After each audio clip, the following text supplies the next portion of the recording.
What is dear to them is the values, our foundational values in the constitutions, values of transparency and accountability, values of right to life and all human rights, and other values.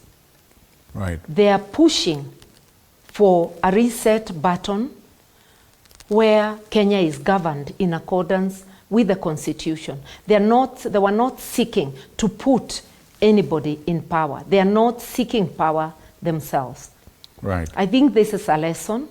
As a nation, let us focus more on what binds us as we push the accountability bar higher.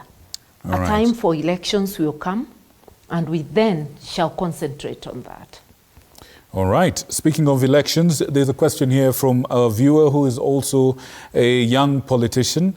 And she asks, and I quote, this is Wanjohi Njoroge, she asks, running for office as a young woman in 2022, I faced significant challenges including sexual harassment, the sale of my party ticket, and the prohibitive costs for hiring agents to guard my votes.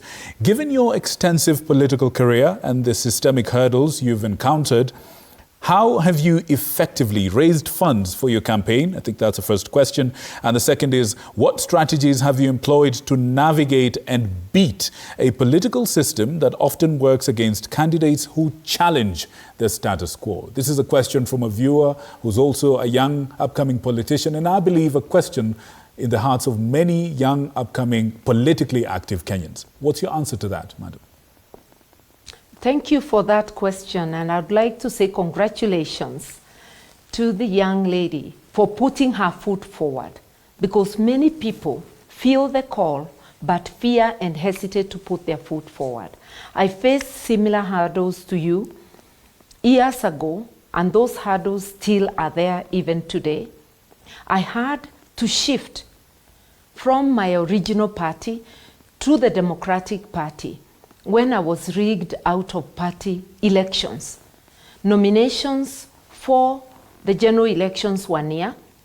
I realized I would be similarly rigged, so I decamped and went to the Democratic Party, where the elections were as organized as Mwai Kibaki was, and where I emerged the winner, met the person in whose favor the first party had rigged, and I was able to trounce them. So you have to think there is no rule book. Every situation, look around and make a quick decision on what to do next. Remaining in a party that is oppressive to you may cost you your chance of vying, your chance of being elected.